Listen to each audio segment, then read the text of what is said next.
Stow your gear. Lafayette and Galahad, you need to gain control of the cockpit. Quietly. Understood. The Order 1886 has been defined again and again by developer Ready at Dawn as a cinematic experience, and that's exactly what it is. The Order actually handles this quite well. Although a tough balance to keep, it does so by attempting to weave together the cover shooter aspects of games like Gears of War along with the quick-time cutscenes found in games like Heavy Rain. However, the question here is, does Ready at Dawn pull off this game and movie hybrid in a form of a blockbuster or a flop? The Order starts off by dropping you into a scene as the main character is imprisoned, with absolutely no clue why you are stuck to these cutscenes and a portion of the gameplay where you are tied so much to the path it has chosen for you that you do little more than push forward on the joystick just to watch the actions almost unfold for you. This definitely had me worried, as I wanted to give The Order 1886 the benefit of the doubt, as articles arose telling of its boring story, lackluster on-rails gameplay, and 4 to 5 hour playtime. It also didn't help that almost all the big games journalism reviews at the time were calling out the game with some shockingly low scores. However, I pressed onward.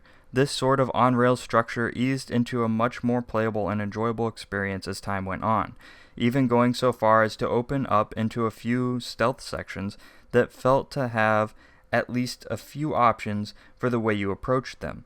Whether that freedom is there or just in my head, the game started to feel like a game. The shooting mechanics overall feel pretty spot on and give you some firearms that feel good to shoot, along with some other very creative weapons like the arc, or electricity gun, and thermite, flammable projectile guns. Although sometimes brief, all the shooting sections definitely feel right and the weapons impactful.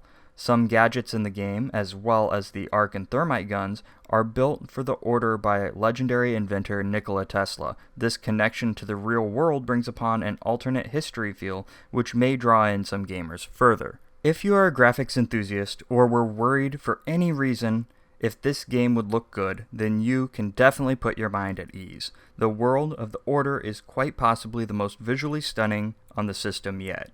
The world and year and time this game takes place are readily apparent with its beautifully gloomy skies of the industrial society.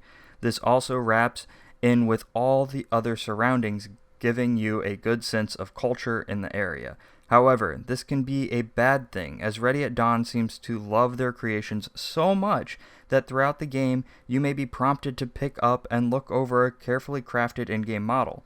At times, this makes sense with the story, but at other times you wonder why you may be staring at a tin can or an old portrait at all. As a cinematic game, however, its greatest strength is not only in its visuals, but even more importantly within its story and acting, which brings it all to life. As you play and watch, this beautiful world starts to open up and share with you the secrets that it hides. You are Sir Galahad, one of the Knights of the Order. Each knight within the Order holds the symbolic name of one of the knights of King Arthur's Round Table. You and your brothers and sisters in the Order are tasked with protecting all within the Queen's land. Two foes become apparent early on. You must fight the Lycan or werewolves, also known in the game as half-breeds, and the rebels, who are causing havoc with the United India Company, which you are tasked with protecting early on. The story starts off slow in the earlier chapters, but as more information is found or given to you, the world and the dangers within it become much more real. The voice acting in this game are nothing but superb.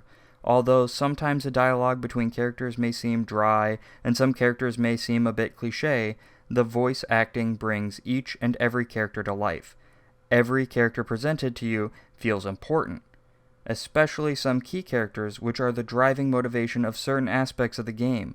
Even the cutscenes where you are just listening to the Knights of the Order talking around the round table, you never truly lose interest. It all is presented with a purpose in a believable way, in a very cinematic way. However, there are times where the game will just make you ask why. That is due to the game's love of keeping to its cinematic nature through the use of QuickTime events. At certain key points, including the final battle of the game, the whole scene plays out as a sequence of button prompts that appear on screen. If you miss too many, you start the scene over completely. These were my only true complaints with the game. If you're going to give me these epic fights, I would like to feel more like I am the one fighting them. Never should a final boss or any other close quarter fight scenes be mitigated to a series of prompts on the screen telling you to press one particular button or another.